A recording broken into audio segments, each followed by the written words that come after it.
He didn't talk about what had happened until a month later. By then, his health was improved, and he had gained weight. Once more, we were alone late at night in his room. I want you to have a clear idea of what I did to myself, because it will be impossible for me to give you a precise idea of its effect, he said. I removed cells from my brain with the aid of a special syringe.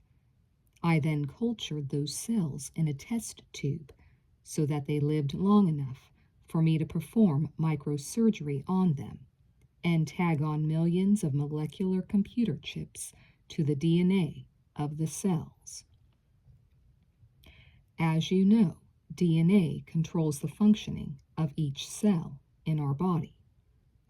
Essentially, these microchips were telling the DNA to work harder and longer. That's a gross simplification, but I cannot say it any better without getting bogged down in complicated GTE terminology. I had Hapshaw's own notes to draw from, and although he had ended up committing suicide after experimenting, I wasn't afraid to follow in his footsteps. I believed Hapshaw had killed himself because his glimpse at a higher reality had shattered his expectations, whereas I had no expectations. Did I mention that Hapshaw had been a devout Buddhist? I guess not. To this day, I don't know if that mattered. I didn't believe that the boosted brain cells had harmed Hapshaw physically. I wouldn't have experimented on myself if I had. I guess I'm saying I believed he went nuts simply because he wasn't strong enough emotionally. I had already been through a lot in life, I thought, especially since your grandmother died. I felt I was strong. I finally gave myself the shot of enhanced brain cells. What happened at first was nothing. I went home and enjoyed a perfectly good night's sleep. The only thing different was that I dreamed of my childhood a lot, particularly of one girl I knew. Oh, never mind. I felt just the same as what I want to say. But that was to be expected. The cells had to begin to function with my other brain cells and to multiply. That took some time, at least a week. Then I did begin to notice changes in perception. Forgive me ahead of time, please. My subsequent experiences will sound like those of someone under the influence of a hallucinogenic drug. I'd be in my lab eating a cheese sandwich, and I'd notice how incredibly delightful the taste of the cheese was. The texture of the bread in my mouth would absorb my entire attention. Then I would feel the butter as it melted in my mouth and slid down my throat into my belly. I felt as if I could actually see inside my body and know how my individual organs were responding to what I had just taken in. This will sound silly, but it seemed as if each organ in my body, my stomach and gallbladder and liver, had its own feeling about what I was having for lunch. I am saying my entire central nervous system became incredibly sensitive. That was only the beginning. From that point on, the changes increased dramatically.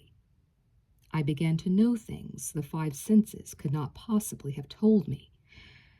For example, I would stare at a piece of wood that would steadily expand in my vision, as if I were exploring it under a wide-field microscope. I could detect the actual molecular structures that made up the wood. Now we know that is a physical impossibility. The human eye cannot resolve such tiny dimensions, under any circumstances. At first, I assumed I was hallucinating, but then I would have an assistant examine the wood under an electron microscope, and he would report back to me the arrangement of molecules that I had already seen. Obviously, I wasn't seeing these things with my eyes. Another area of perception was at work here. There was now something in me, something in my heightened level of brain functioning, and something in the piece of wood that had connected. I asked myself, could it be that this something had always been there, but I had never had the equipment to detect it? Do you see what I was doing, Sarah? I was asking and simultaneously answering one of the original questions that had plagued me throughout my life. This something was thought. Somehow my thought was connected to the piece of wood, yet the wood had no thoughts of its own. I don't understand, I interrupted. I can understand your confusion. This is where words begin to fail. Let me try a different approach. My improved brain was allowing me to see deep into the structure of matter, deeper in fact than modern instruments would allow. The reason was that I was using a more subtle instrument to do my exploring. I was using thought itself. Thought was so refined that it had never been recorded on a photographic plate, never been weighed on a scale, never been measured by a ruler. Thought was so delicate that physicists said it didn't even exist. Now, to the next question. What was the energy behind thought? It wasn't one of the 4 basic forces in nature. I decided to regard it as a 5th force of energy. Indeed, I began to consider it the most fundamental energy of them all, for it seemed to be in everything. That might sound like a leap of faith, the ravings of an amateur mystic, but consider this. How else was I to explain how I could take a sample of an unknown chemical, study it, slip into it, know what it was, and then have that knowledge independently verified? By some strange science, I was connecting to the chemicals. I was seeing them without my eyes. I was knowing them without a tool other than my own mind. Where was all this going? There was only one direction it could go, to finer and finer levels of matter. I began to spend most of my time sitting with my eyes closed and exploring things around me, going into them, understanding them from the inside out. My research into reality had taken a meditative twist. But I was meditating like no yogi I had ever read about. My thoughts struck deeper than the most expensive atom smasher ever constructed. I eventually began to perceive the quantum level of matter. Neutrons, proton, electrons. I was a walking laboratory. I began to sense mesons and quarks, and I began to know that there was something beneath them all. Something that didn't seem to change no matter what. I believed I had discovered the basic material of the universe, the one thing out of which everything else was made.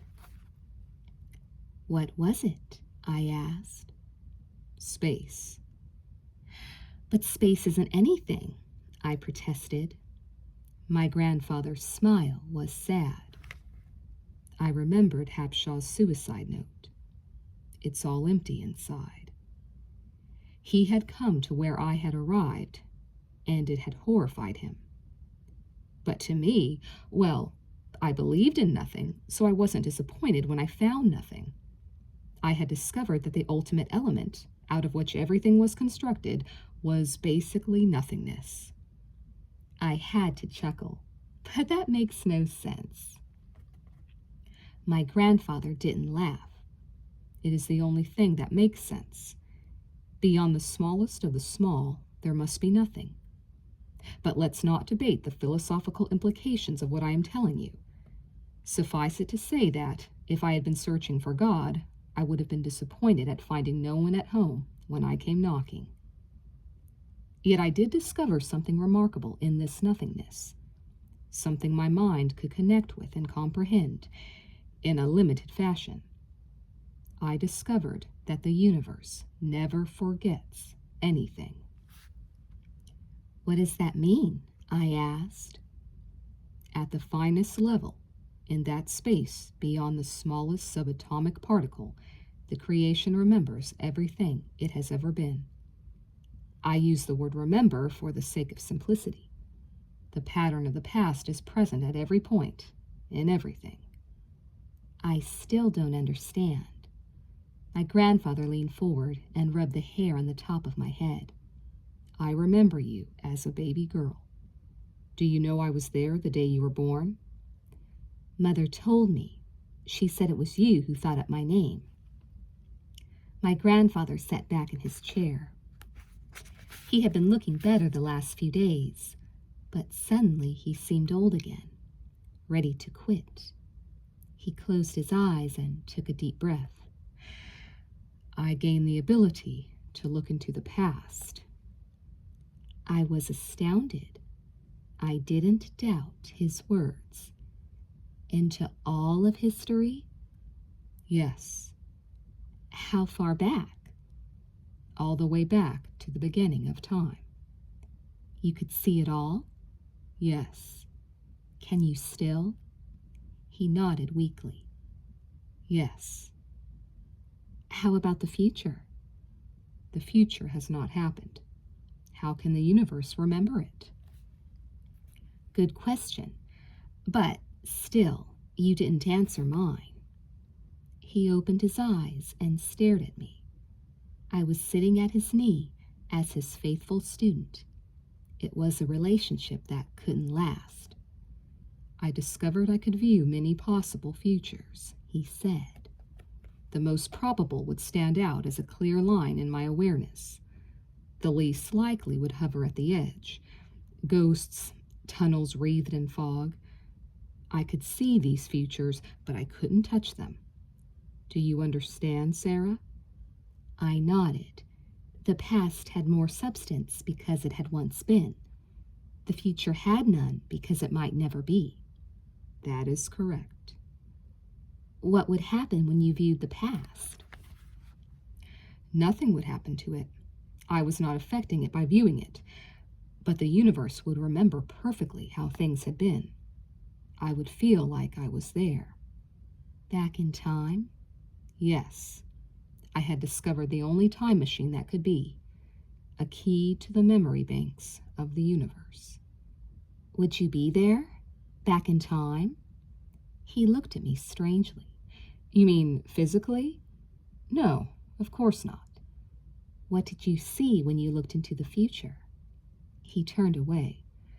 I told you, there are many possible futures. I sat up and put my hand on his knees. But you said some are more likely than others.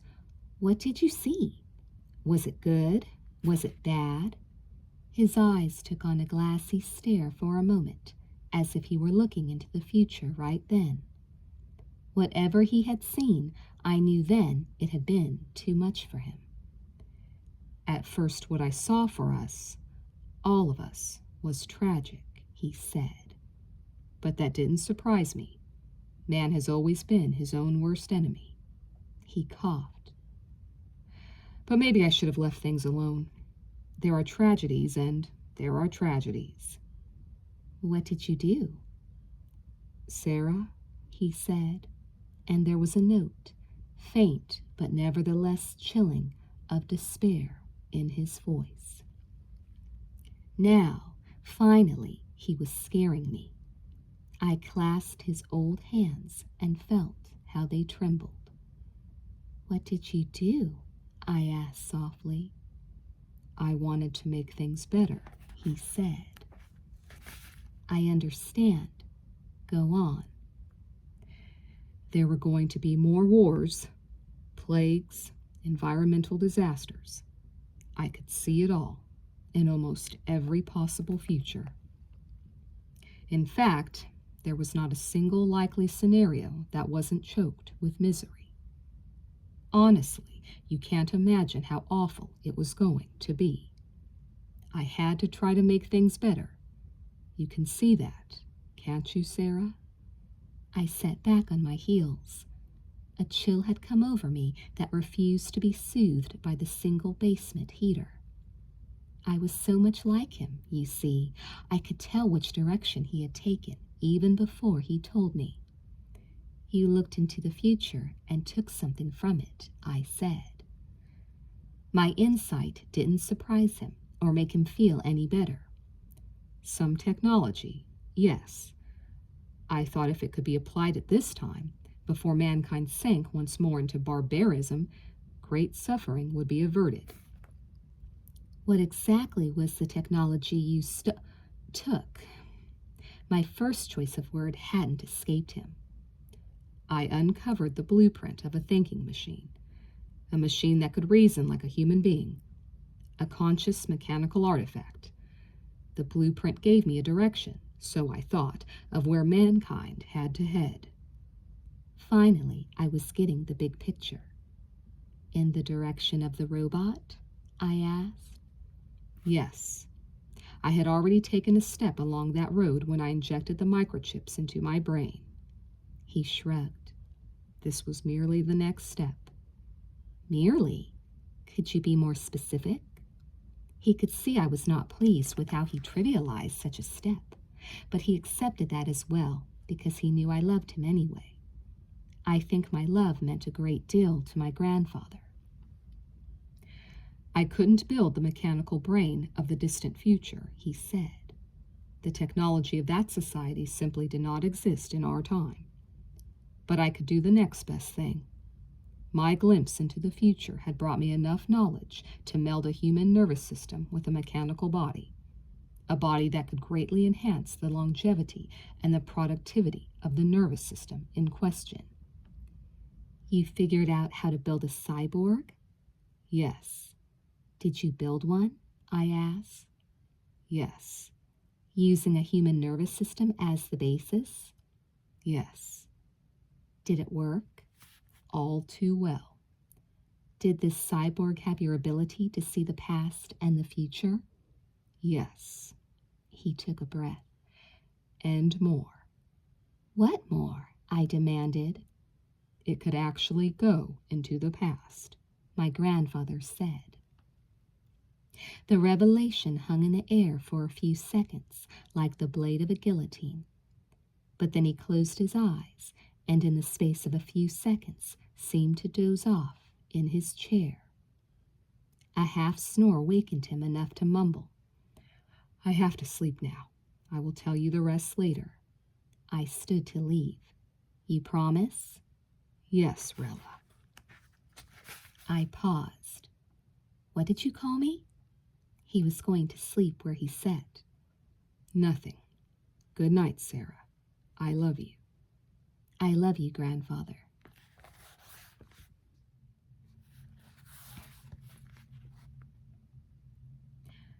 We had our last long conversation the following day on top of a hill in the woods which overlooked the ocean. We had walked there after lunch.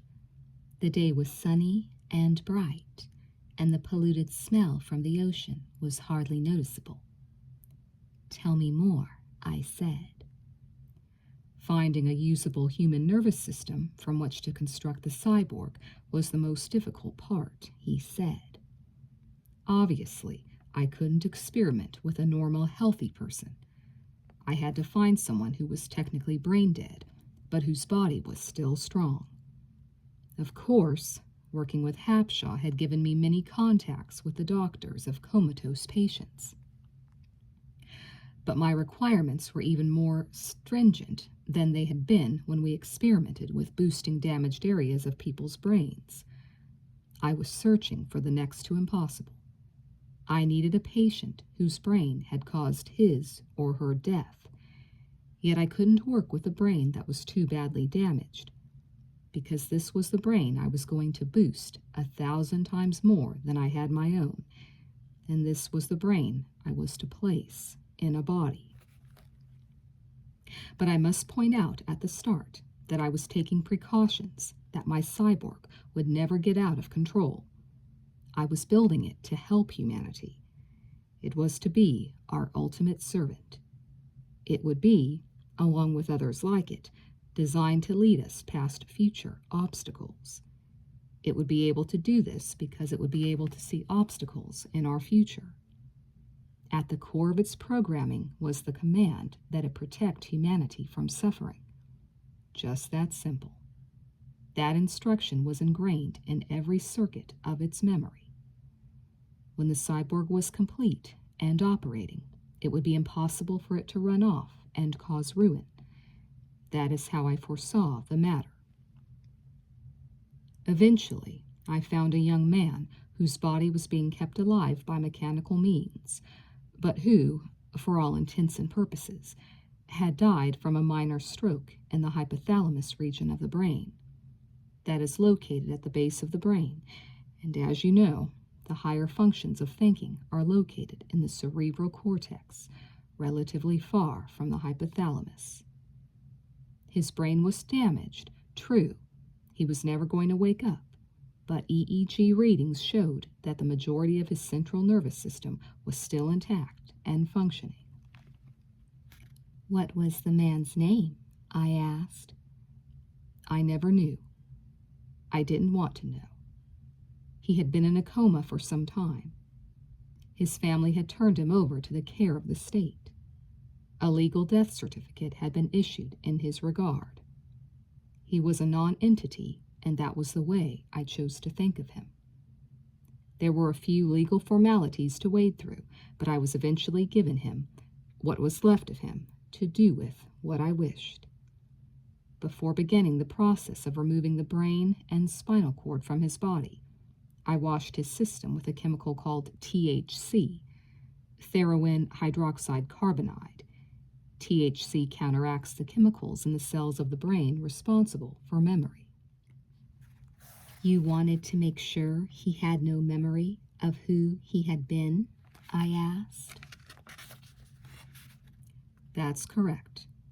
I set to work alone on this momentous task. I did, however, have a team of engineers constructing the cyborg body. They eagerly worked with me because I kept providing them with skills from the future. But once more, let me state that we could never have constructed a machine of the complexity of the human brain. I alone had to fuse the brain and spinal cord into what the engineers had built for me. I worked night and day for years, sleeping little. I suppose that shows on my face. "Many things show on your face," I said. "Many things don't." Eventually my task was complete, and the first cyborg awoke. I called him Sam, and he was a wonder. He had computer chips, both molecular and standard size, implanted in his brain to stimulate its repair and growth. He had at the core of his system a device that actually generated brain waves. His consciousness was an ocean of perfectly flowing waves. He awoke ignorant, but he awoke with awareness much greater than ours. He learned very quickly.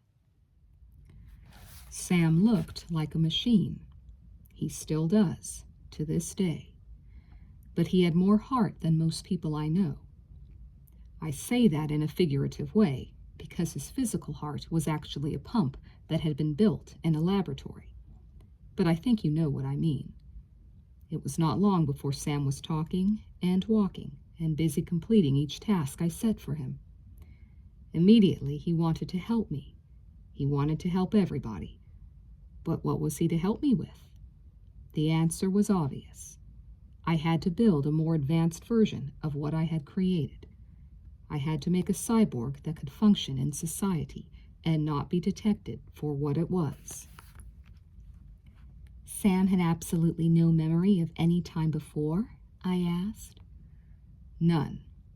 I found another brain to work with, a dead girl this time, and with Sam's help, I started work on a second cyborg.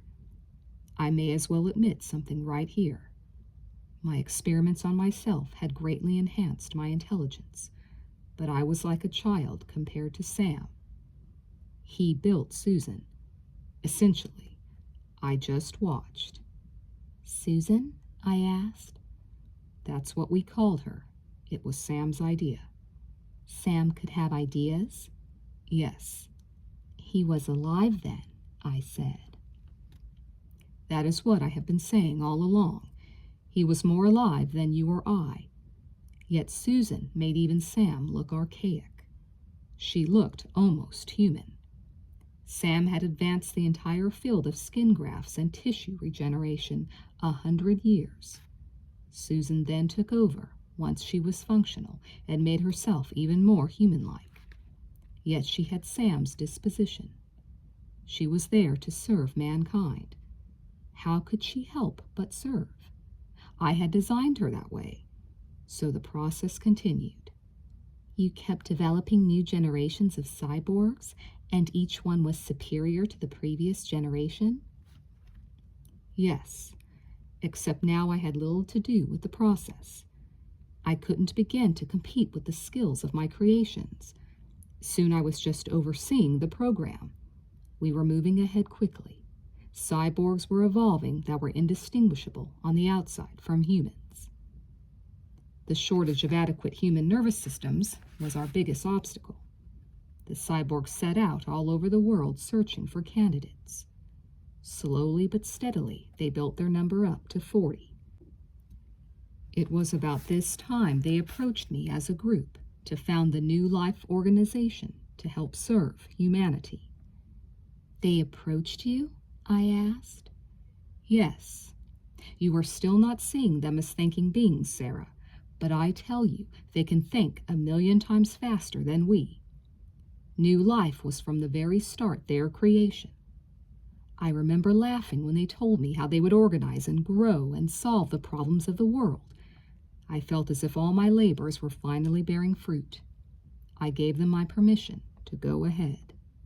They would not go ahead until they got your permission? I asked. Yes. Do they still seek out your permission when making decisions? He hesitated. The answer is complicated.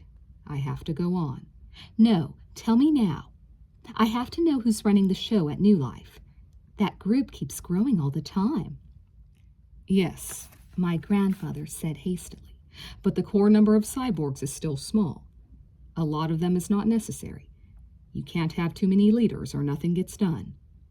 Who's making the decisions at New Life? I insisted. We are. We? You still have the final say in things? Not exactly. We decide together. Sort of. Grandfather! We agree on most issues. There is just one point where we don't see eye to eye.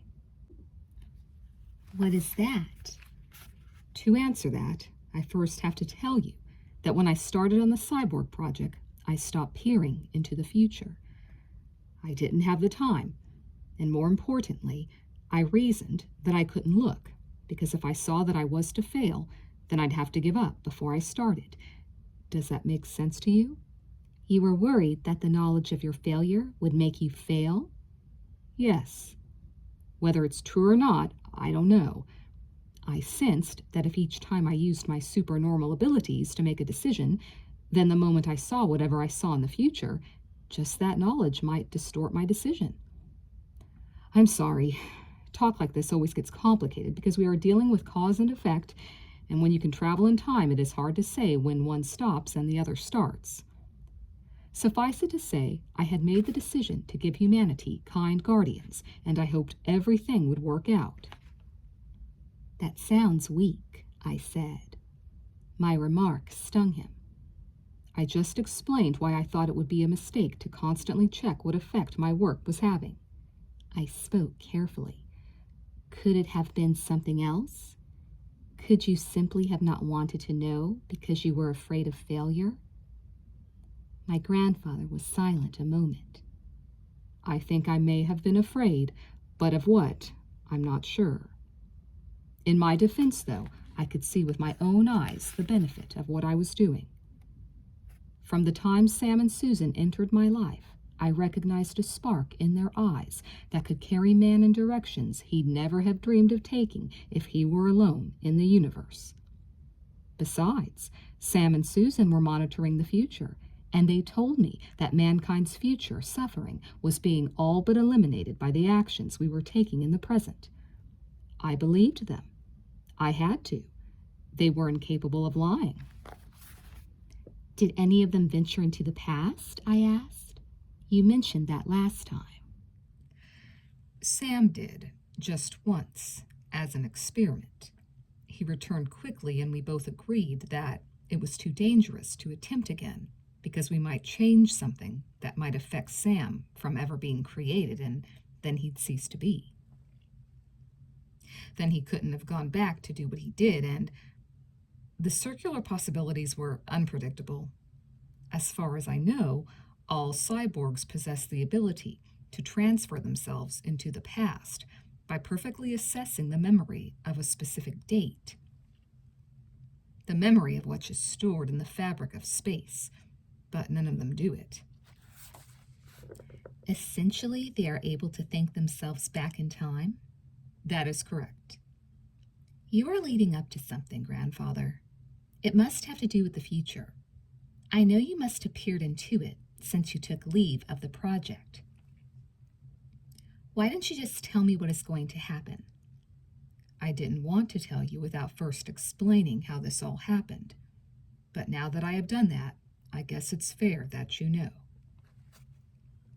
The main reason I came here was to tell you. Time moves slowly for me then. What will happen? He picked up a stick from the ground. He fiddled with it for a moment before suddenly breaking it in half. There are no people in the future anymore, he said. What?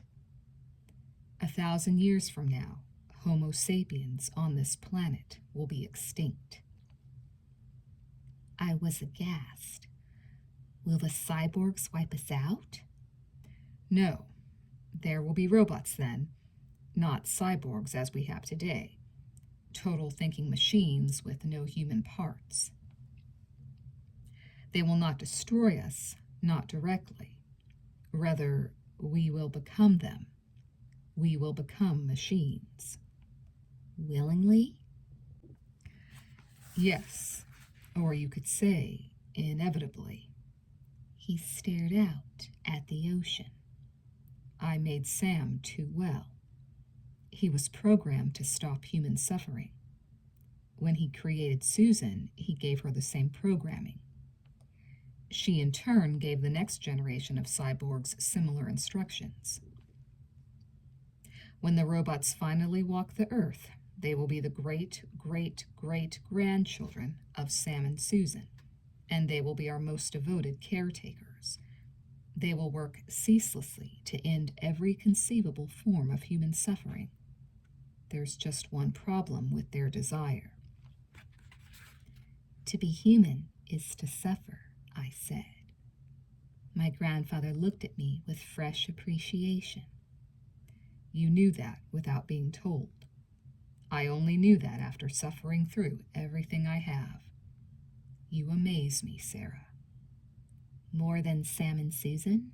I asked, and I hated the bitterness that entered my voice. I couldn't help it. My grandfather was a brilliant man, a kind and generous man, but he had gambled with humanity's future without consulting anyone else. He had gambled and lost. He lowered his head and his voice came out low. There is nothing to be done, he said. It is too late. That's ridiculous. You said the future has no substance. We can change things. Surely you saw at least one future where mankind existed? No. Even an unlikely future? I asked, horrified. There was not a single one, not even on the hazy edges of next to impossible. I know why.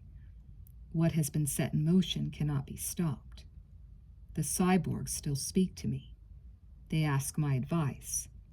They will do anything I ask of them, except one thing. What is that? They will not destroy themselves. It is not because they have been programmed to protect themselves.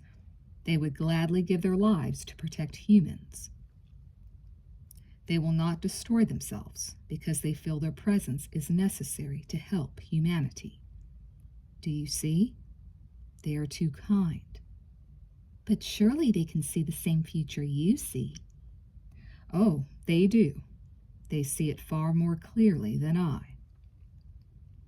Then they must know they have to leave if we are to survive. Survive how? They do not see our gradual evolution toward mechanical creatures as evil. They see it as necessary, the path of least pain.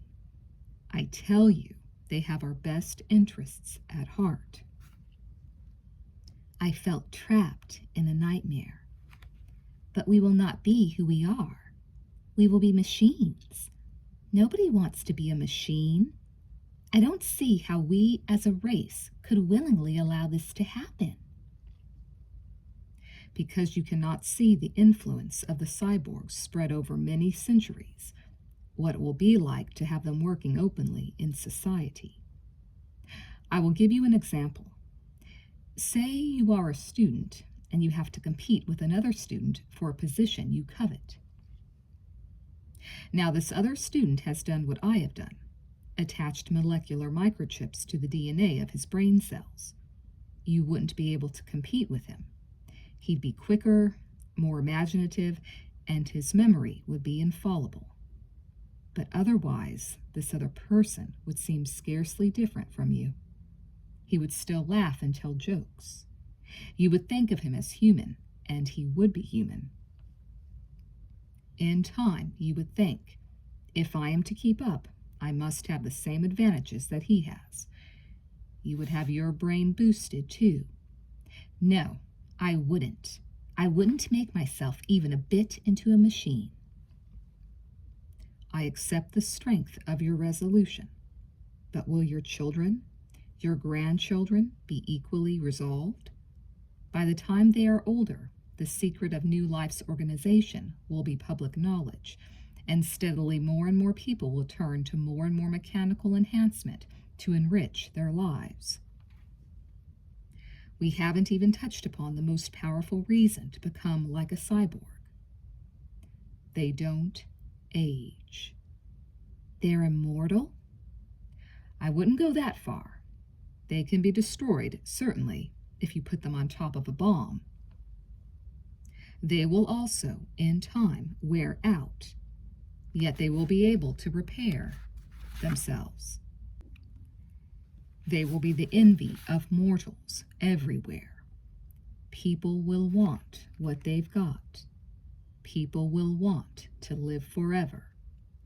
But they won't be people if they take that course. Where will the line be drawn? I'm a person, although I have parts inside my head that were made in a laboratory. Few people will have the desire to become a cyborg overnight, but over time, it's inevitable that we will become more mechanized. Mankind will die out. And all this because you created Sam. He could hear the accusation in my voice. I cannot go back in time and uncreate him. Is there any way of getting them all together and destroying them? No, I've thought of it. They're too smart for that. At best, I could destroy a handful of them. They would not retaliate against me even if I took such drastic action, but they would arrange it so that I could not harm them again. There must be a way. There isn't. We can alert the governments of the world. You say their number is small. United, the world can surely defeat them. You underestimate them. They would always be 10 steps ahead of us. And I have already explained that nothing can work. There are no people in even one of the possible futures I have studied, and I have studied them all. There is no action we can take today, or tomorrow, or 5 years hence that will stop what new life has begun. It is done, for good or bad. How can you say that, for good or bad? There is no good. What you have done is catastrophic. You've wiped out humanity. Who's to say we wouldn't have wiped ourselves out? I tell you, you cannot conceive of the suffering I saw that awaited us as a race. New life, if nothing else, has spared us that. At the cost of our existence. That's not entirely true. The robots that will evolve from us will carry a part of us inside them. We will live on as a race, but in a different form. You sound like you're happy this has happened. The bitterness in my voice, fully unleashed, was very unpleasant. My grandfather was wounded by the strength of my reaction, although I can't imagine how else he could have expected me to feel. I mean, we weren't talking about an accidental meltdown of a nuclear reactor or anything small like that. I am not happy about it, he responded quietly. I have merely had to accept it. If it is all so set and final, why did you tell me about it? He was just an old man then, whose life had not gone in the direction he planned. I told you because of something that happened to me as a young man. I knew a girl. We went to high school together. She was a lot like you in many ways.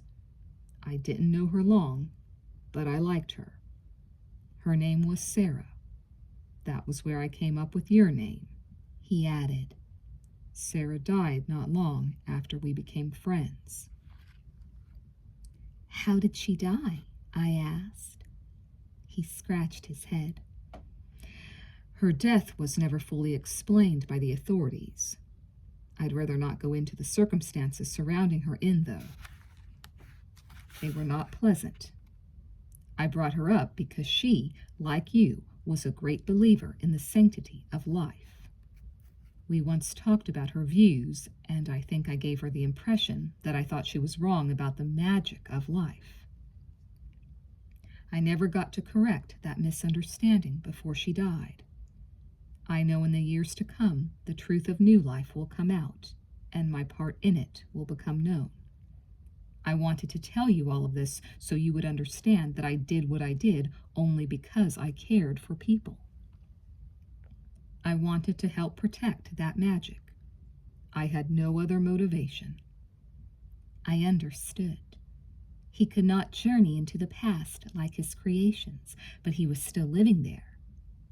Perhaps, I thought, that was why he had recoiled so hard from his first glimpse of humanity's painful future. I smiled. You wanted your Sarah to know that? He seemed relieved for a moment. Yes. I lost my smile and stood and patted him on the back. The magic is gone for me, grandfather. It won't be coming back soon. I turned away. I'm going to walk home alone, okay? He knew then I would never forgive him for what he had done. Fine, he said miserably.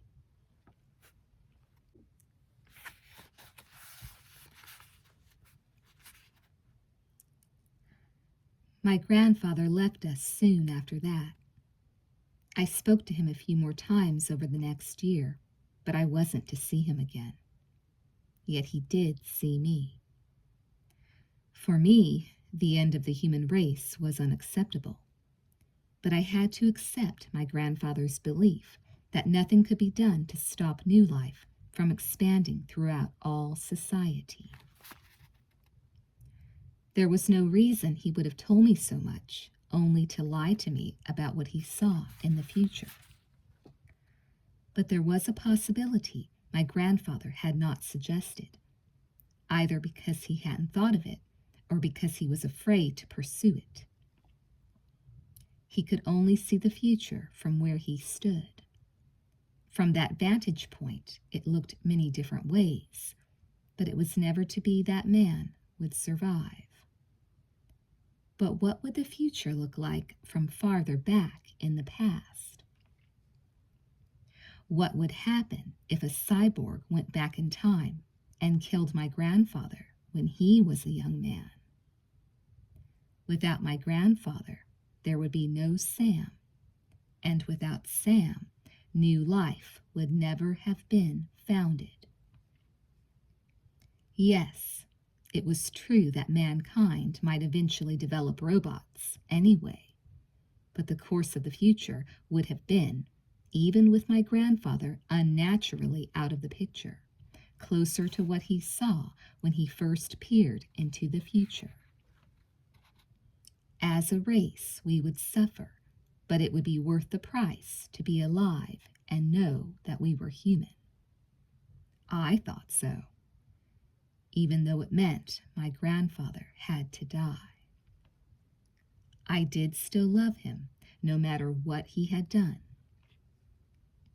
I had only one small problem. I wasn't going to succeed at talking a cyborg into carrying out my plan, even if I happened to meet one. There was only one way around that difficulty. I had to become a cyborg. I had to die, but in such a way that when I was revived, I still had my memory and wasn't at the whim of Sam's or Susan's programming. THC, the drug that the cyborgs used to wipe out memory, was one of a family of drugs called carbonides. I researched the drugs closely and learned that they could be largely counteracted by a heavy dose of a drug called Nemprin. In other words, if there was a large concentration of Nemprin in the system when the THC was injected, the Nemprin would immediately begin to break it down before it could cross the brain barrier and affect the synapses and the neurons. Surprisingly, Nemprin was not a difficult drug to obtain. It was often used in treating depression. I had no trouble getting a purple vial of it. How was I to kill myself so that my life was not wasted? Obviously, my grandfather had to find me just as I died. I could leave him a note, I decided, that expressed my deep desire to be a cyborg. It would be a dying wish, and he would fulfill it for me because he would feel so awful for having told me about the cyborgs in the first place. Plus, the cyborgs needed fresh brains to make new children. I did more research and learned that a drug named cyclomone would kill me by destroying select areas of my brain that had little to do with higher brain functioning. Cyclomone was not an easy drug to obtain, but after long effort, I had a green vial of it to match my purple vial. I flew to New York City. That was where new life was centered, and that was where my grandfather had returned. Incredible, I thought. After all he had told me, he had gone back to them. But I knew why. My grandfather was a coward. Pain frightened him. Well, it didn't frighten me. I would destroy myself to destroy them, and I would do it with a willing heart. Yet it was easy to talk that way, until it came time to stick the needles in. Then I was afraid. I kept thinking of all the things that could go wrong. What if they checked and flushed the Nemprin out of my system before they hit me with the THC? Then I would be just another happy member of the New Life Council. I kept thinking of how young I was. I didn't want to die. When I arrived in New York, I called my grandfather and agreed to meet him for lunch. New York was a mess that day. They were having a Zone 9 smog alert, and breathing outdoors was almost impossible. My grandfather sounded happier than he had been on the hill overlooking the ocean. He must have believed I had come to patch up our differences. I had come to kill us both. He was to pick me up at 1 o'clock in my hotel room. I had my vials with me and a bathtub filled with bags of ice to keep my remains cool. My syringes were new, and I tore off their plastic wrappers as I removed them from my purse. I had a piece of paper by my bed and a pen with which to write my suicide note. I wanted to put down something for my mother and father to read, but I knew they'd never see it if my grandfather respected my last wish. Plus, they'd never understand why I'd had to make such a sacrifice. You might think me noble, or maybe crazy. I suppose a person cannot be truly one without the other. My plan was bold, but it would succeed only if I was willing to commit murder. I could see that my grandfather was old, that he had already led an interesting life, and that he couldn't live much longer. But when I saw him again as a young man, would I have the strength to lift a knife to him? There was only one way to prepare for such a trial. I had to first lift a knife to myself. It was 1:45 when I started to write my note. My grandfather had always been fanatically punctual, but seldom early. The phone rang. I lifted it. "Yes?" "I'm down in the lobby," he said. "Are you ready? Can I come up?" "I need time," I said softly. He noticed something in my voice. "What is it?" he asked. He could know only that I wanted to be a cyborg, not one who thought it was a teenage girl. I was not going to be writing him a note. "I'll be dead in a minute," I said. He gasped. "Sarah? Don't do anything. I'm coming right up." "Don't put down the phone," I snapped back. "My syringe is already filled." I put emphasis on the singular. "I have cyclamone, 100 cc's, a lethal dose." His silence was filled with shock. "But why?" he croaked. "You said it yourself. There are people who just want to live forever. I'm one of those. Make me one of those. A cyborg. That's all I want. If you won't, you'll just have to bury me, and then it will be like you never had a favorite little girl." "But Sarah," he cried in anguish, "you can't do this." "You don't know what I'm capable of doing, grandfather."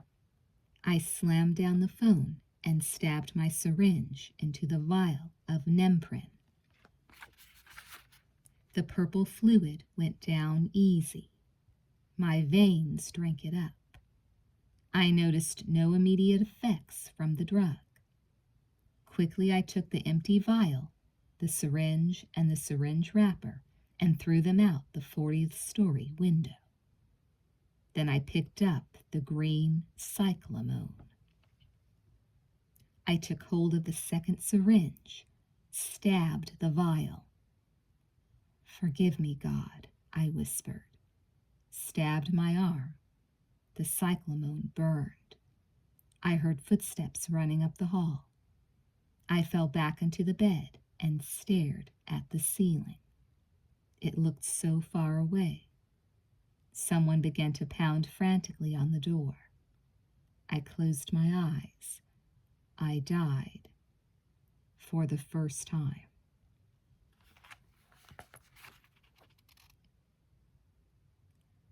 What happened then was better told in my nightmares. The dreams of the dead. I floated forever until I was dumped in an icy bath. Then they, the cyborgs, came for me and put me in the mechanical chair lit by the orange light, the chair that could change into an upright bed, and have the back removed so that the cold hands and whining blade could cut into my spine. How could it have been so terrifying, what they did to me when I was dead? I don't know any more than I know what the word dead means now. My brain wasn't working while they operated on me, but a part of me was there. A part of me would remember. Maybe it was my soul. But poor Sarah was not the rebel cyborg she had hoped she'd be when her nervous system was finally fused into a robot's body. Perhaps the Nemprin didn't work as well as it was supposed to. Perhaps some of the THC crossed the brain barrier before it could be broken down into its component parts and made harmless. In either case, I was a zombie when I woke up. And I stayed that way, largely until I remembered the purple vial. Then, at least, I had the strength to think myself back into the past, into that city and time where the great Professor Christopher Perry was a young man. But I didn't have the heart to bring back my memory, and I think I was wrong to so quickly condemn my grandfather for being a coward, because I don't think my amnesia had as much to do with the drugs as it had to do with the fact that I didn't want to die and I didn't want to kill. That was the crux of my problem when I materialized on the streets of Pasadena in my hospital gown. I had died wanting to save the world, and I had died wanting to have a chance to live the life of a teenage girl. Which desire was stronger? When I recovered my senses, I plunged into being a normal girl. I went to school, I ate cookies and milk, and I wrote secret love letters to a boyfriend. Yet I chose my boyfriend carefully, without being aware of it. I chose the young man I had come to assassinate. What about the VCR? It was just a vehicle that allowed me to tap into my true abilities. In my cyborg mind, I could reach into the data banks of the cosmos and pull out anything I needed to know. I could do it in my sleep. I could impress the information on the tape with one of my silver fingers. No problem. It had been my subconscious that had been telling me what still needed to be done. Unfortunately, I had to go and save the window washer and upset time in such a way that the cyborgs of the future could locate me before I completed my mission. I had screwed up. It was a pity, but it wasn't over yet. I still had to kill Christopher if he gave me the chance.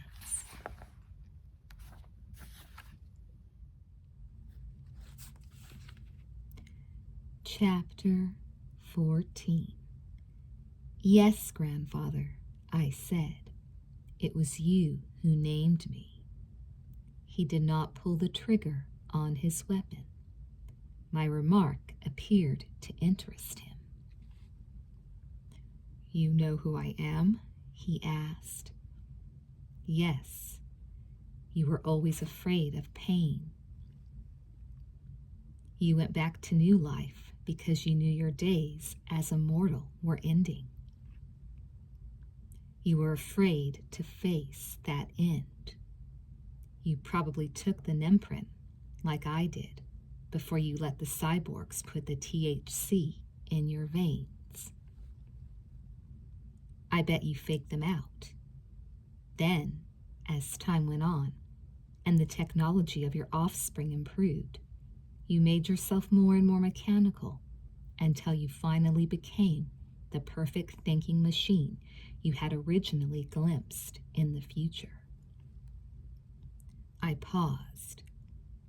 You have thought yourself back in time from more than 1,000 years from now. Your analysis is correct. I am from the year 3116. In a sense, I am your grandfather. I have all his memories, but I am much more than he ever was. Then why didn't you pull the trigger? There is time, he said simply. You have another reason for delaying. You don't want to kill me. I assure you I will destroy you momentarily, and that I will feel no discomfort when I do so. I sneered. So you are the crowning achievement of humanity. A complex computer without a drop of humanity in it. What happened to your precious programming? How can you kill me? You are supposed to protect me. Technically, you are already dead. I am under no obligation to keep you alive. Also, you have to be destroyed so that billions of humans will not suffer the future you are trying to recreate by killing Christopher Perry as a young man. You can kill one to save billions? The end justifies the means? I have already stated that technically you are already dead. I glanced at Christopher. He was so close, so vulnerable, but I knew I would not be able to reach him before the robot cut me down. I had 10 times the strength of a normal human being, but I suspected the robot had 10 times that. I was not going to win by acting rashly. I gestured to Christopher. What are you going to do with him? I asked. He will wake up tomorrow morning in his own bed. He will remember everything that happened until the moment he blacked out. He will hear about your death when he calls your foster father here in the morning. The incident will disturb him for years to come, but he will get on with his life and complete the work he was meant to do. He was not meant to create a cyborg, I protested. He stole the information from the future to build it. He obtained the information for the good of humanity. I had to laugh. The good of humanity? Give me a break. Your kind will wipe out humanity. How can you possibly justify your existence as being for people's benefit?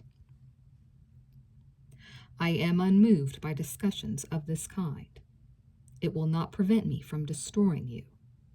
Sarah once said to be human was to suffer. I am opposed to all suffering. I will answer your other questions. Why I am delaying shooting. I have qualities of humanity in my makeup.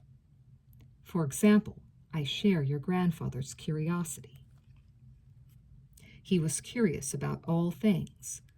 I have a couple of questions I want to ask you. You didn't want to ask them until I called you grandfather. That is correct. Why? Let us say your calling me that stimulated my ancient curiosity. May I ask my questions now? When I am through answering them, you are going to shoot me? That is correct. I blinked. I should take my time answering them. Shoot. Go ahead, ask your questions.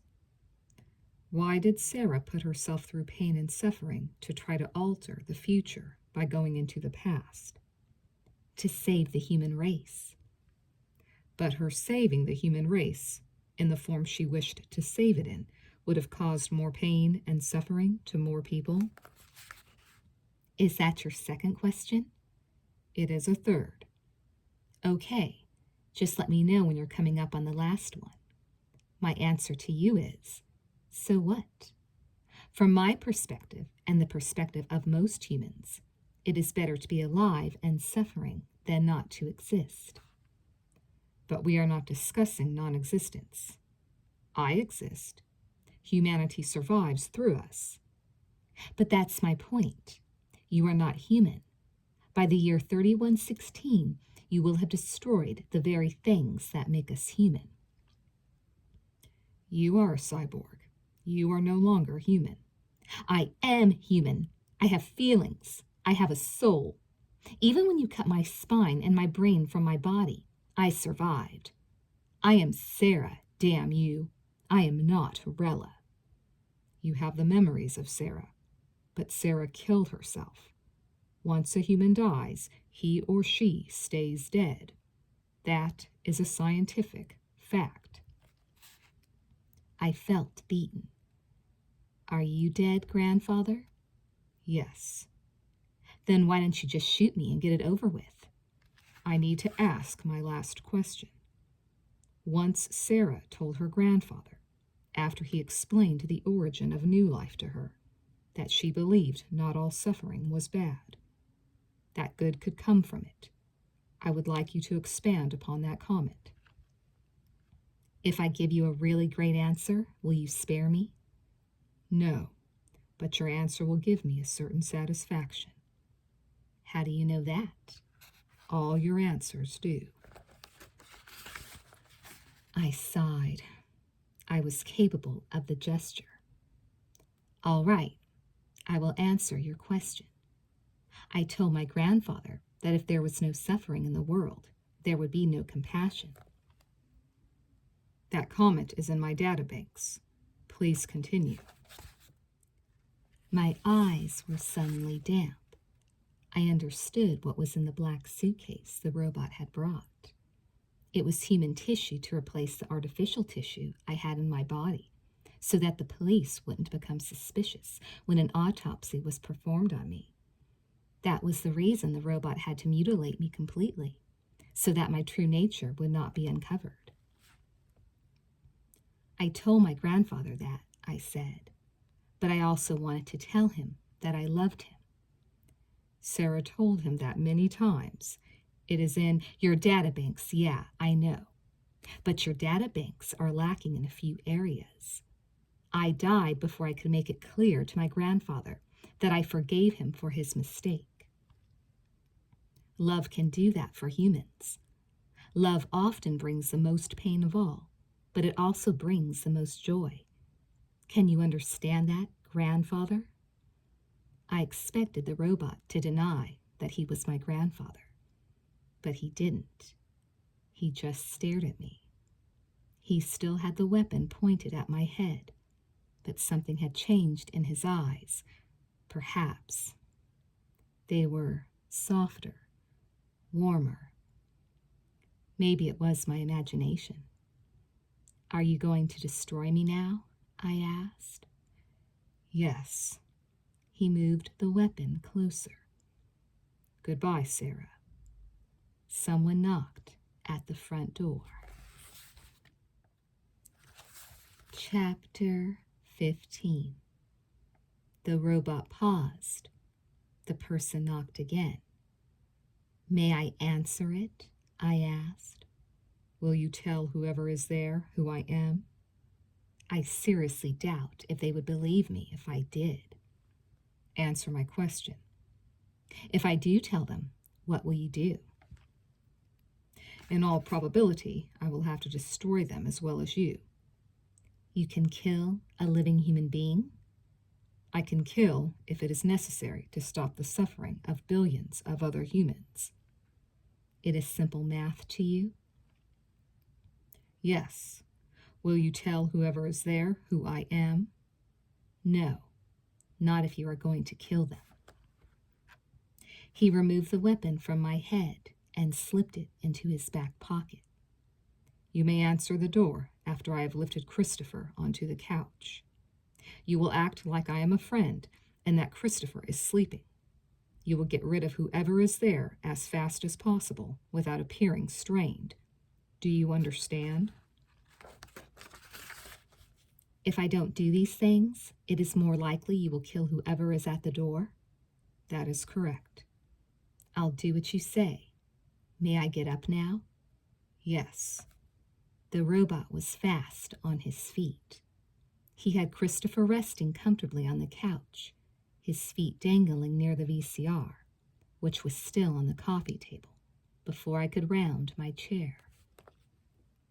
He had removed the tape from the VCR, the one that chronicled my death, before I could open the door.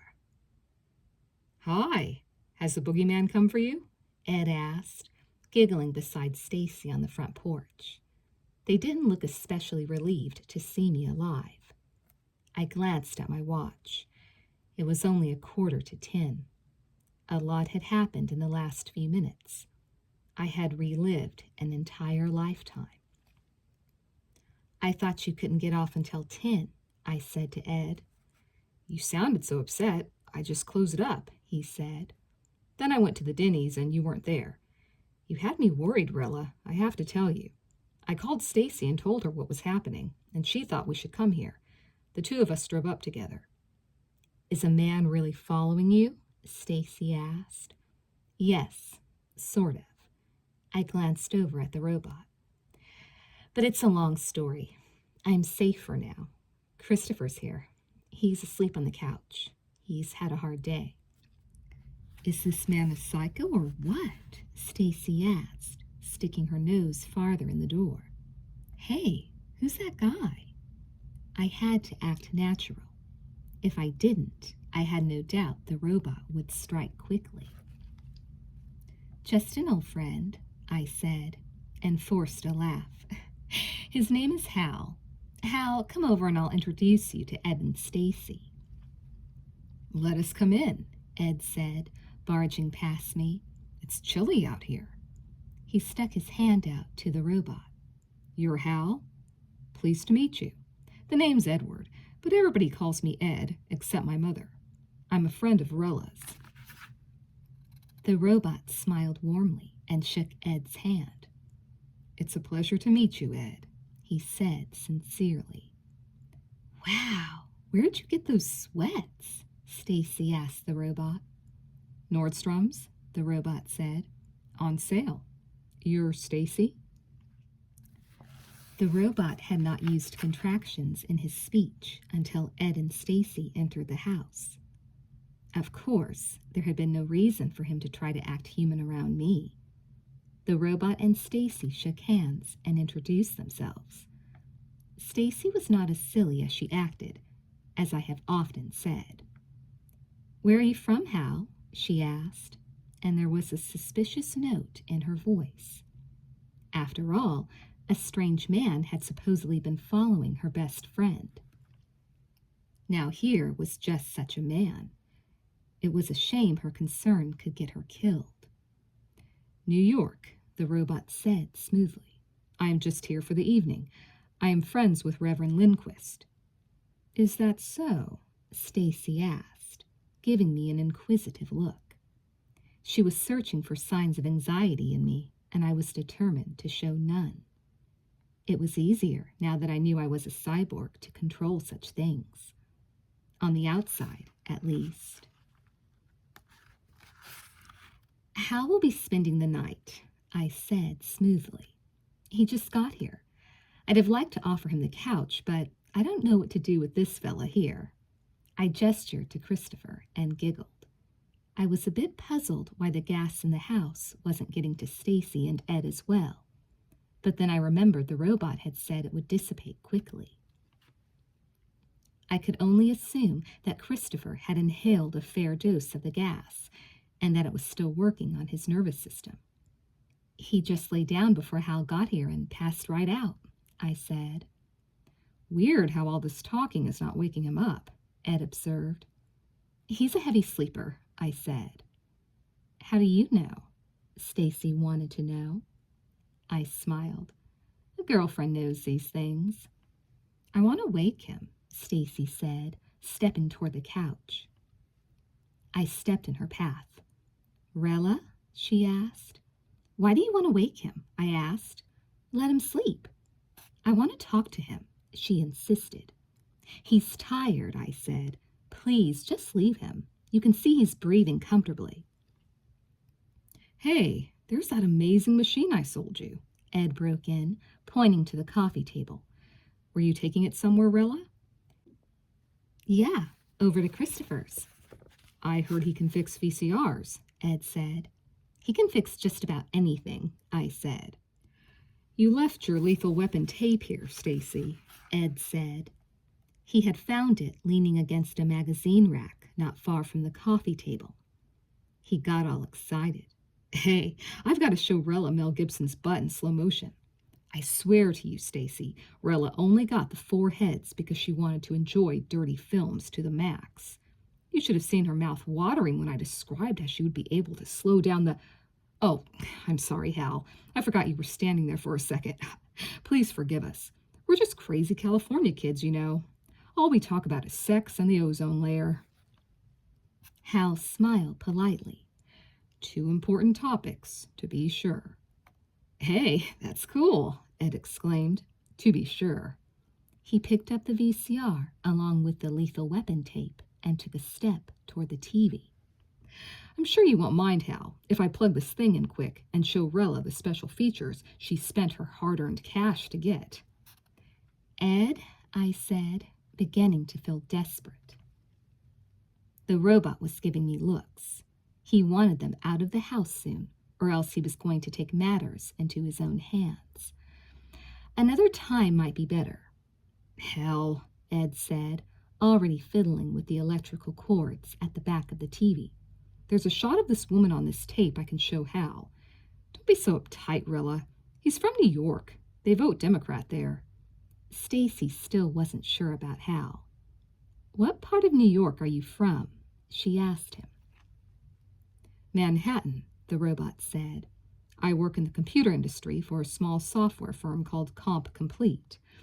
We specialize in operating systems for old IBM mainframes that can't take the new operating systems, but whose operating efficiency can be improved by taking code from parts of the new and blending it with code from the old. The firm has been in business approximately 5 years and has clients in Los Angeles. I am primarily here on a business trip. Oh, Stacy said. He was so smooth. I watched as her suspicions visibly evaporated. I was thankful and I was crushed. I would be dead that much sooner. Except for maybe Ed. He already had the VCR plugged in and was sticking in the tape. He was about to turn on the TV when the robot interrupted. To be honest, Ed, the robot said, I am tired from my travels and don't think I am in the best state to enjoy a video right now. Would it be possible for us to watch it another time? I would like to retire for the evening shortly. Huh? Ed said, the remote in his hand. Oh, yeah, that would be fine. Hal is very tired, I said, stepping over to Ed. I took the remote from his hand and turned my back to the VCR, shielding it from the rest of the room. The robot had removed the tape of the news from the machine. That was true, but I could feel the movie tape still in place. I had been hiding my robotic ring finger from Stacy and Ed simply by keeping the fingers of my left hand clasped. Now, going by feel alone, I pulled the cable free that normally went into the TV and stuck my peeled finger into it. I remembered my late-night excursions then. This was how I had been impressing the next day's news on the tapes. The robot was preoccupied with Ed. Ed was telling Hal about a prostitute he once met who was from New York. I pressed the power button on the VCR with my right elbow. I began to record this story at high speed. The story of Rela and Sarah. Stacy, Ed, I said, interrupting Ed's ravings. You guys go out and have fun. Leave us sleepyheads alone. Is that what you want? Stacy asked, serious. Ed glanced around at Christopher sprawled on the couch, Hal standing perfectly still, and me leaning on the VCR and TV as if I were too tired to stand up on my own. I think that's what they want, Ed said. It is, I agreed. Stacy came over and gave me a brief hug. I patted her with my free right hand. Stacy's eyes had never looked so kind. "Call me the first thing in the morning, you hear?" she said. "I will," I promised. I kissed her on the cheek. "You are my friend." Stacy grinned and rolled her eyes like a fool. "You better believe it, babe." She kissed me quickly. "Good night, Rela." "Good night to both of you," I said sadly. They bid Hal a fine evening and left through the front door. But Ed slammed the door as he left.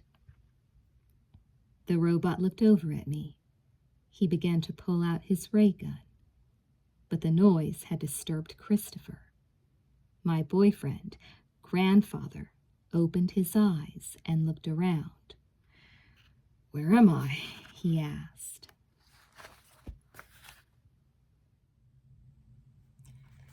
Chapter 16. The robot motioned for me to remain where I was. I had to, if I wanted to stay plugged into the VCR and continue to record my story. In this very moment, I record this very moment. I am fairly certain I'll be dead in a few minutes. That's why I said what I did at the beginning. Only a minute passed as cyborgs measure time. But nothing is definite yet. If I can get my hands on Christopher and kill him, and I can break his neck as easily as if it were made of straw, then the robot will cease to exist because Christopher will never become him. And I will cease to exist because Christopher will never have my mother as a daughter, and she will never have me as a daughter. Then the room will be empty, except for Christopher's dead body, and the second news, will be on TV tomorrow night, as scheduled. Christopher sat up and looked around. "Rela," he mumbled groggily, but then his eyes fell on the robot, and he sat up straighter. "Who are you?" he asked. The robot looked remarkably like an older version of Christopher in his photograph. But in person, with his weird gray cat eyes, the resemblance faded. It struck me then that my grandfather had spoken of meeting me, Sarah, when he was in high school. Yet when I was still human, still his granddaughter, he had not recognized me as the young woman he had known as a kid. I suppose the cyborgs had not gone out of their way when they constructed my body to make me look identical to my stunning original, although from my memories of Sarah, I knew a resemblance was still there. So I had come back before, or maybe this was the before. Maybe it was just one big circle of time where cause and effect chased each other like cats after their own tails. But if that was so, I had already failed and couldn't win. Yet I had discussed that exact point with my grandfather. It was possible that simply the knowledge that one timeline of Rela had failed could allow me to be victorious. In either case, I knew what I had to do. I had to kill Christopher. For mankind. I had to keep telling myself that. "My name is Hal," the robot said smoothly. "I am a friend of Rela's father. I'm from New York." Christopher looked at me. No doubt he was thinking about the strange man who had supposedly been chasing me. The situation was curious. I knew the robot didn't want to take overt action in front of Christopher because he wanted to affect the course of his life as little as possible.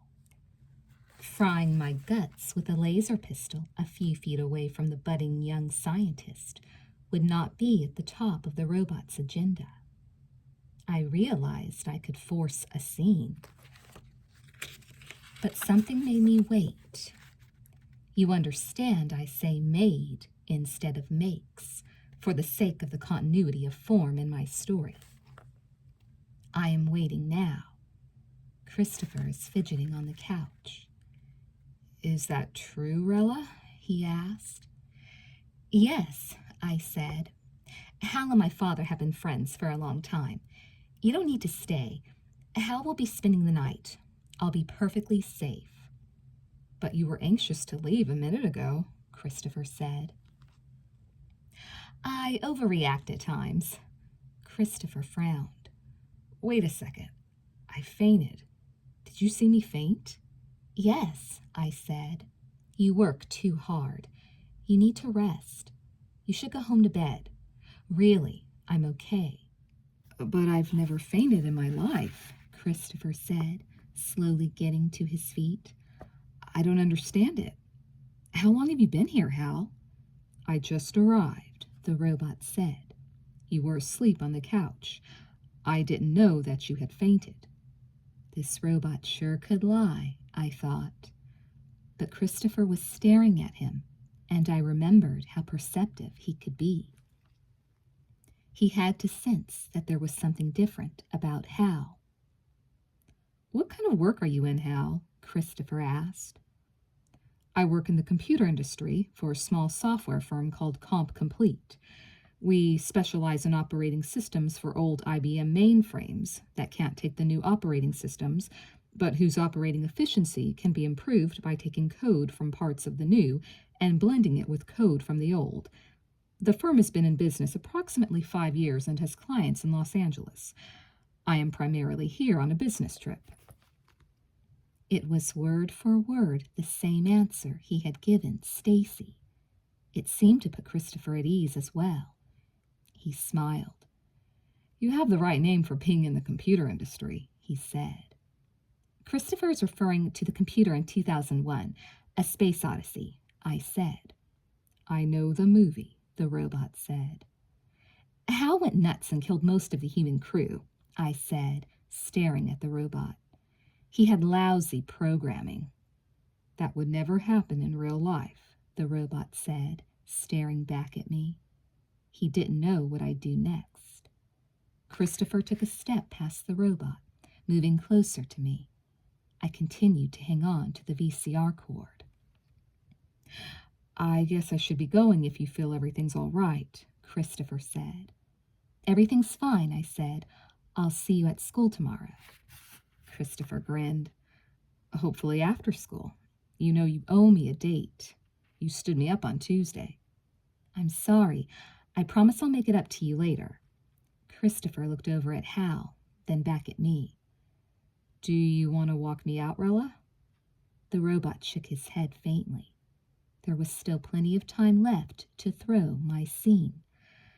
But once more, I hesitated. Christopher only had to come 5 feet closer, I thought, and I'd be able to snap his neck. It's cold outside, I said. Why don't you just kiss me goodbye here? My boldness surprised Christopher, but he was obviously shy about kissing me in front of a stranger. I felt nothing incestuous in the suggestion. The body I was in now had nothing to do with the body his daughter had given birth to. Only the brain and spinal cord were the same. The lips were different. Plus, I wasn't going to kiss him. I was going to rub his neck. I was going to press my fingers deep between his cervicals until I heard a distinct snapping. Silently, I began to weep inside. It was for everybody, I told myself, the whole planet. Christopher took a step closer. He was almost in range. I couldn't fail. I had sacrificed my life to succeed. Are you going to bed right away? He asked. Yes. I glanced at the robot. I'll sleep. It's been a while since I really rested. Christopher also threw the robot another look. He was obviously trying to give him a nonverbal suggestion that he wanted to be alone with me for a minute. But the robot, of course, wouldn't allow that. "So, when do you want to get together?" Christopher asked me. "Tomorrow night would be good." "What time?" "Any time is good," I added. "Any time with you is good." Christopher took another step closer. He was close enough to grab now. Behind Christopher, on my right, the robot put his hand in his back pocket. My body shielded my left hand from the robot. My right hand was free. If I lashed out with it, a single karate chop to the neck would crush Christopher's spinal cord. He would die instantly. There would be no pain for him. I could give back humanity's pain. I could give back their life by taking just this one life. But I couldn't do it. I felt my eyes moisten. Some cyborg. I couldn't find the switch to turn off the tears. Christopher put his left hand on my shoulder. "What's the matter?" he asked, worried. Behind Christopher, the robot withdrew his ray gun and pointed it at my head. But he was a few feet away. I had Christopher practically in my hands. It would be a test of reflexes, but I believed I could win. At the very least, I could pull Christopher into the line of fire. But I loved him, my grandfather. I had treated him with scorn for what he had done, but I had never stopped looking up to him. I couldn't do it. I had to do it. "I just hate to see you go," I said, taking his hand with my free hand. My tears were flowing now. I was the one bawling, but Christopher's hand felt so fragile in mine. It was only flesh and blood. It could suffer pain. I was not supposed to know pain anymore, yet it was all I knew in that moment. I knew then what I had told the robot was true. I was human. I had survived. My soul, it was real. Christopher touched my face. "But I will see you tomorrow, Rela." "Sarah." "What?" "My real name is Sarah." "Why have you been going by Rela?" I grinned like a silly, sad fool. "It's a long story. Maybe sometime I can tell you. But call me Sarah. Say, 'Goodbye, Sarah. You're a great girl.'" "You're great," he told me, and he hugged me. I snuggled my head into his shoulder and watched as the robot lowered his weapon. He knew I could now do to Christopher what I wished, and he would not be able to stop me. I held on to Christopher with my free hand, but I didn't touch him with the other. I ran my hand up his spine to his neck. My fingers pressed into his skin there, and he seemed to sigh. He was tense, and I knew I could relax him permanently. But once more, I couldn't do it. I had killed myself, but I could not kill another. It wasn't because of some cyborg programming. It was just me. I wasn't strong enough. "I love you," I whispered in his ear. The human race would die because of my love. He squeezed me tighter. "I love you," he said. Then he let me go and brushed a tear off my cheek. "You take care of yourself, Sarah," he said. I let him go. "I will," I promised. "We'll have fun tomorrow night." "It will be wonderful." I patted his shoulder. "Remember." He was puzzled. "Remember what?" "Remember the butterflies and the trees." He grinned at me sentimentally. "And Sarah." I smiled. most of all, Sarah. I swallowed. Goodbye. Goodbye, he said. Christopher said so long to the robot and left the house. I watched him go. I watched the bright flame of the future leave to burn a scar across the path of human destiny. You could have killed him, the robot said when we were alone. Yes. That was your purpose in coming back. Yes. Why did you not try to complete your mission? Because I have something inside me greater than anything you have. I stared at the robot. The future you come from is nothing. We are highly advanced. We want for nothing. Because you have nothing. I have no more questions for you. He took the weapon from his pocket and pointed it at me. It will be better if you move away from the TV. You think you've won, I said. I have won. You have lost. You will be destroyed now. He'll remember me. That is understood. I remember you. But you don't know me. He knows me. It will make no difference. New life will happen. I didn't have time to sit and peer into the future, although I had the ability to do so. But a feeling suddenly swept over me from seemingly nowhere. It sweeps over me now. I don't know exactly what it is, but there is hope in it. Not hope for today, or tomorrow, or even 1,000 years from now, but hope, nevertheless, that life will go on and find something greater than a mechanized grave. In a sense, I want the same thing that my grandfather wanted, that people should not suffer. Yet I am not like him. He remade himself so that he could live for eternity. Yet he never defeated the eternal enemy. No, not the cyborgs or the robots. The enemy is fear. Simple fear. Grandfather was always afraid of suffering. I am not afraid. I want something more for people. I want them to be happy. And I believe our suffering as a race can eventually bring us to a place of great wonder. For all I have suffered since I came back in time, I have been happy to be alive. It will make a big difference, I whisper. The robot shakes his weapon. Move. I have died before.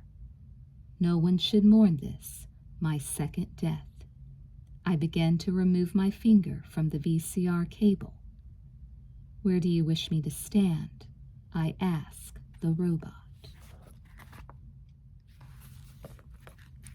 Epilogue. Rela had been dead a month when her foster father came over to Christopher's house with the VCR under his arm. At the time, Christopher was alone, working in his bedroom on a program that he believed would boost the sensitivity of his biofeedback machine twofold. He heard the knock, though, and met Rela's father at the door and invited him inside.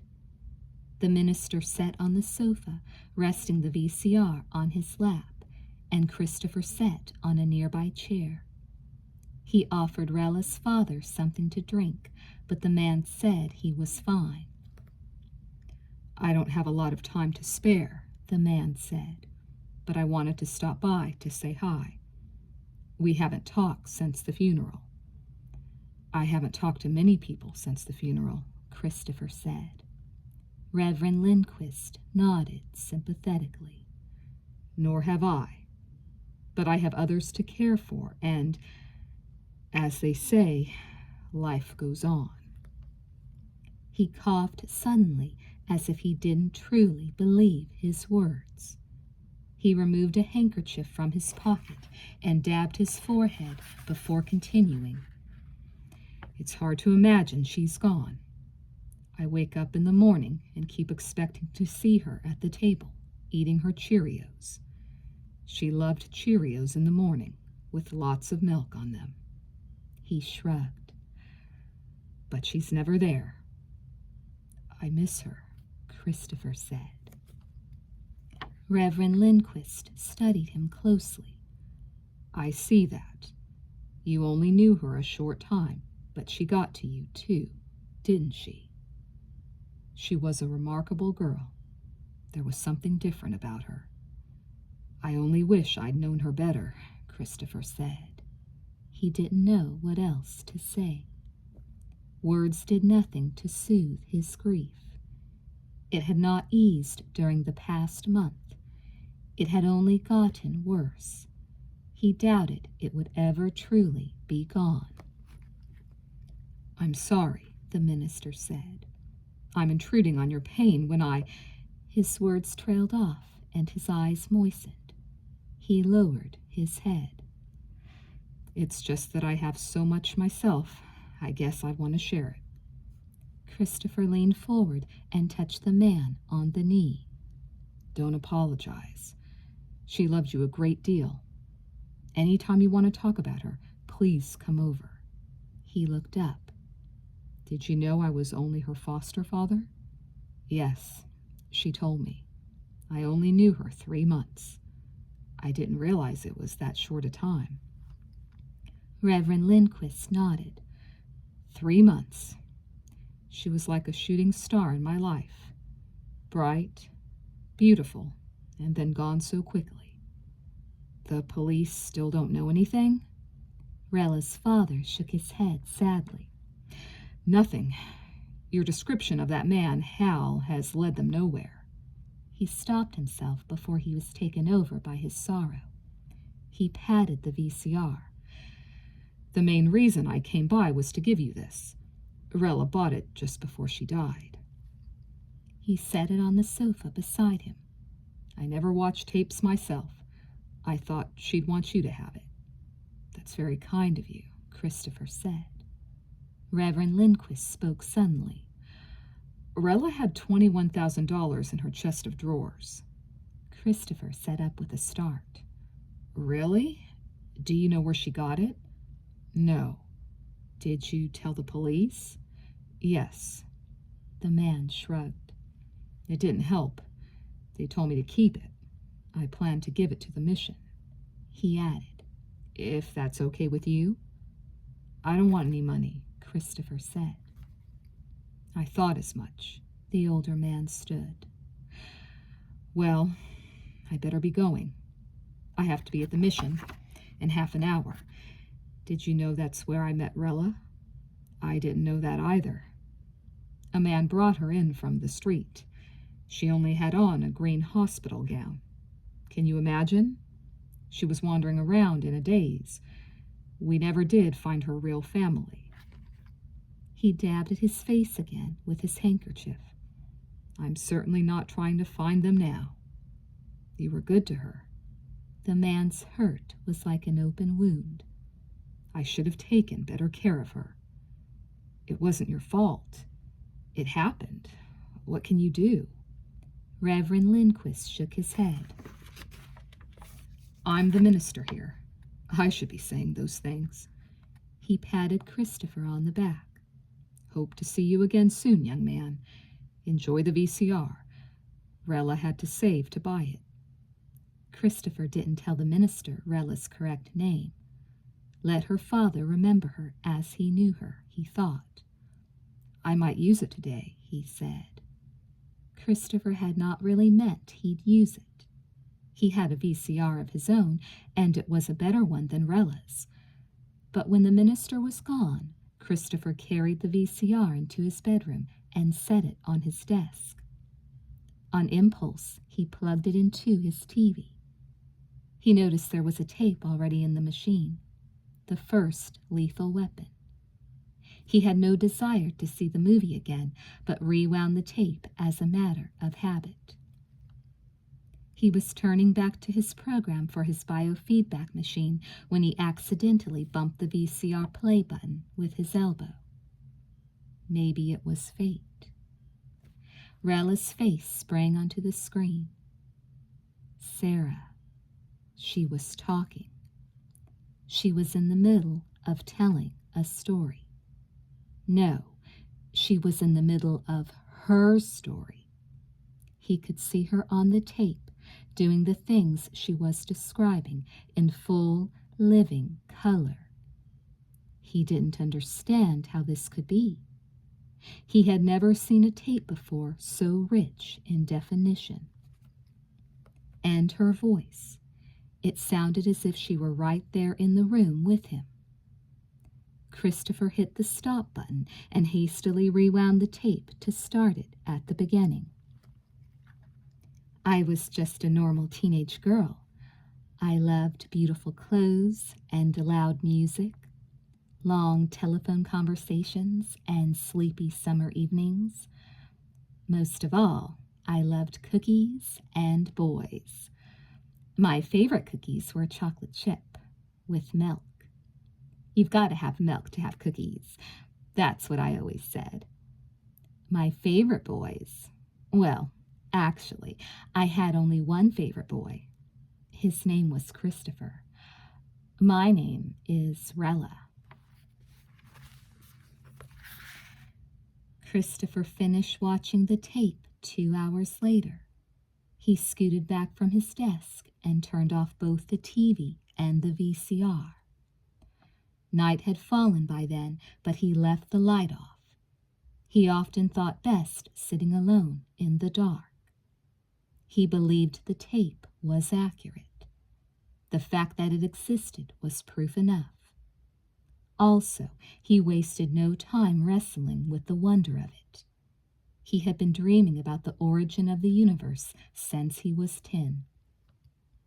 He wasn't surprised that it was his fate to one day discover it.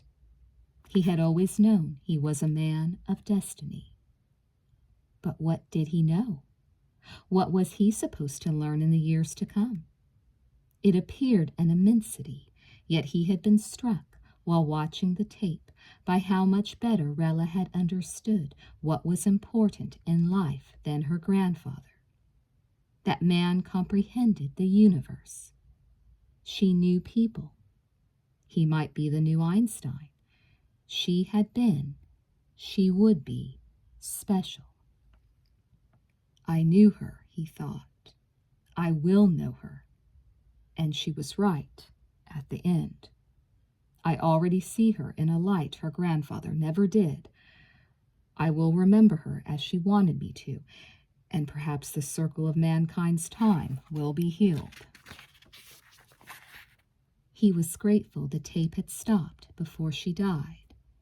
He hadn't liked the robot. I will never become that thing, Christopher said with bitterness in his voice, but also with resolve. Never.